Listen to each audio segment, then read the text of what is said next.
Noches a todos los radioescuchas, a la audiencia de nuestro programa Energía, Combustibles y Más, a todos los que nos van escuchando camino a sus casas por la radio o en sus casas ya, o a los que nos están viendo por las diferentes vías que nos provee nuestra emisora y nuestro grupo RCC Media para poder compartir con ustedes como cada martes la actualidad, los temas de interés, las novedades relacionadas a la energía, combustibles y otros temas vinculados también a esos dos tópicos esenciales. Hoy estamos aquí, martes 18 de enero, muy felices de compartir con ustedes aquí en cabina, yo quien les habla, su servidor Ignacio Matos, y me acompaña pues mi compañero de siempre, Luis Pancracio Ramón Salcedo, especialista en temas de combustibles. Buenas noches, Luis. Buenas noches, hermano Ignacio. Gracias por la presentación, dar las buenas noches. Y aquí estamos como todos los martes, trayendo las novedades que podemos, los análisis, los contenidos en favor del público Radio Escucha. Así aprovecho también para darle la bienvenida, las buenas noches a nuestro compañero José Colón, que se encuentra hoy disfrutando de los privilegios de la virtualidad. Buenas noches, José Colón. Muy buenas noches, mis queridos compañeros. Bueno, hoy lamentablemente no en cabina con ustedes, pero afortunadamente siempre en línea con, así mismo como tú dices, Ignacio, con la virtualidad. Aquí estamos para darle el mejor contenido que podamos a nuestro radio escucha y nada, seguimos. Bueno, señores, esta semana, tanto en el ámbito de los combustibles como en el tópico de la energía, se ha visto muy caldeada. Diferentes temas esenciales han gobernado la agenda, el tapete, en ambos rubros. Podemos señalar en el ámbito de la energía como los temas que gobernaron la palestra, los relacionados pues a la implementación, a la continuación de la implementación del régimen tarifario transitorio, que procura la implementación ya de una tarifa referencial que incluya todos los costos que incurre una empresa distribuidora de electricidad para el suministro de energía. La segunda pata de lo que ha sido el desmonte de la tarifa actual, que se va a implementar, como hemos señalado en varias ocasiones, por los próximos 5 años, pues ya comenzó a implementarse a partir de este mes de enero de 2022, y la idea es llevar a implementar este plan paulatino de transparencia de costos, o sea, el traspaso de costos y el desmonte del subsidio, en un periodo de 5 años, como hemos señalado, hasta el 2025. Reiteramos ya la segunda pata, la segunda fase, digamos el segundo elemento de incremento de la tarifa o de traspaso de costos, para no decir incremento. Así que por la realidad nuestra todavía hoy en día, dependencia de combustibles y demás, pues sigue siendo este ejercicio un ejercicio de incremento más que un ejercicio, digamos que de horizontal. Y también el tema quizás más controversial que ha tenido toda la semana ha sido el relacionado al fideicomiso de la central termoeléctrica Punta Catalina, del cual estaremos hablando en el día de hoy. En el ámbito de los combustibles, pues no ha dejado de ser un tema sumamente picante lo relacionado al subsidio de los combustibles. El desmonte del subsidio de los combustibles es un tema al que se refirió inclusive expresamente el señor presidente de la República, y que va a ser con el que vamos a comenzar la noche de hoy, desarrollando un poco en qué consistiría, digamos que en esencia, esa idea preliminar de desmonte y qué opinamos nosotros en nuestro programa respecto del mismo, inclusive recalcando opciones, recomendaciones que ya hemos venido dando de manera insistente, repetitiva, y que no nos cansaremos nunca de señalar, porque entendemos que es la mejor manera de atenuar, de mitigar el efecto que tiene un potencial incremento en los combustibles producto del desmonte de los subsidios. Y para eso, bueno, ¿quién mejor que nuestro compañero Luis Ramón? Cuéntanos, Luis. Bueno, sí, Ignacio, como está comentando, el tema del subsidio de los combustibles es un tema de mucho debate y que debemos todos siempre entender. Por eso hacemos un poquito de historia, recordamos qué es cada cosa y, como tú dices, qué sugerimos al respecto. Bueno, ¿cómo se maneja el tema? Luis, antes de que tú, perdóname, que tú inicies en el tema, que este es un segmento patrocinado por la marca de combustibles Next. Te llevamos más lejos. Así es. Bueno, entonces, hablando de combustibles, Next, Estábamos pues comentando sobre los subsidios a los combustibles. Entonces, el tema del subsidio a los combustibles, ¿en qué consiste? Vamos a recordar qué es, cómo es. Pues mire, muy sencillo. Podemos llamarlo, en vez de subsidio, financiamiento puntual con los importadores de combustible. Es esto, básicamente. Debemos recordar que esto fue un mecanismo previsto por un decreto que es el 625 del 2011. Y lo que prevé este decreto prácticamente es que si los precios locales deben subir, por ejemplo, 20 pesos, porque así lo debe ser por la proporción que subió el precio del barril West Texas Intermediate en los mercados internacionales, es decir, en la bolsa de Nueva York, debiera subir 20 pesos a lo interno. Pues entonces, en vez de subir 20 pesos, el gobierno dice, no, subo 10 pesos y le debo 10 pesos a los importadores. Entonces, esto es básicamente el subsidio de los combustibles. ¿Qué se hace después, más adelante? Bueno, que si el precio del barril del West Texas Intermediate, que es el barril de referencia que utilizamos en nuestro país para la fórmula del precio de paridad de importación, pues baja, y de acuerdo a esta baja del barril hay que bajar 20 pesos en los precios locales. El gobierno dice, no bajo 20 pesos, bajo 10 pesos. Y entonces con esos 10 pesos yo compenso la deuda que tengo con los importadores. El problema viene cuando nos mantenemos en largos periodos de ascenso de los precios de los barriles de combustibles y no tenemos tiempos de baja de combustible. Entonces nos quedamos con una deuda con los importadores que no podemos pagar. No hay espacio para compensar. No hay espacio para compensar, exactamente.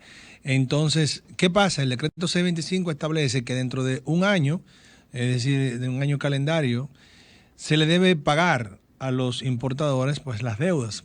Entonces pasa que históricamente pues esto no se estaba llevando a cabo, pero este gobierno sí lo ha llevado a cabo, el cumplimiento de este decreto. Y esto es muy importante porque si cumplimos con este financiamiento, con los pagos, pues sí podemos seguir utilizando bien el mecanismo sin lesionar a nadie, y eso repercute en beneficios para todos los consumidores. Si no estamos cumpliendo con los importadores, pues entonces falta una pata de la mesa que puede perjudicarnos pues a todos. Sí, hay que reconocer inclusive como tú señalas, Luis, y es bueno que el consumidor que lo escucha lo entienda. Estos importadores no son los dueños del insumo. Ellos tienen contratos con proveedores internacionales a los que tienen que cumplir. Y tal vez esas líneas de financiamiento que ellos utilicen para poder cumplir con sus proveedores internacionales se copan cuando el Estado Dominicano no paga a tiempo la tarifa con ellos. Digamos, ellos traen el combustible, pero ellos no lo producen el combustible.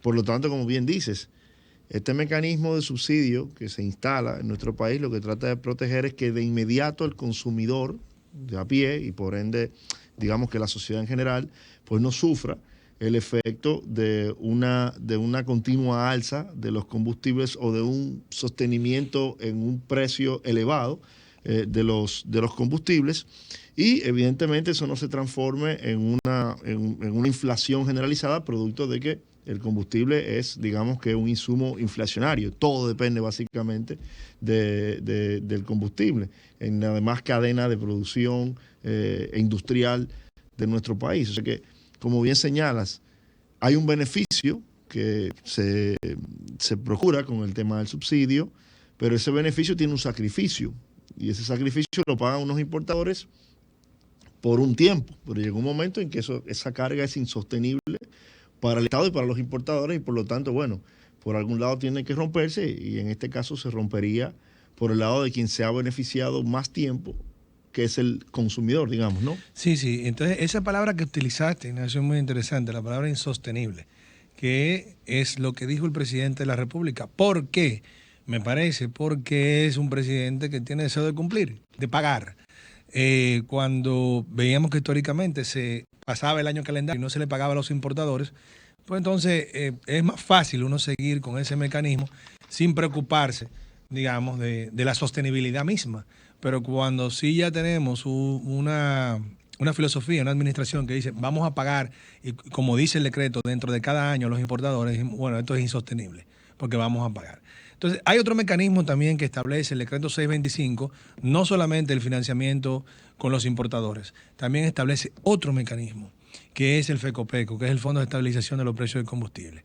Este FECOPECO, digamos, no se ha puesto en marcha y es algo que nosotros hemos venido siempre abogando, porque así se haga, sea como FECOPECO o sea de otra manera, pero que tengamos un fondo para la estabilización de los precios de los combustibles. Ahora, todo fondo debe ser llenado de alguna manera. También nosotros tenemos una sugerencia al respecto.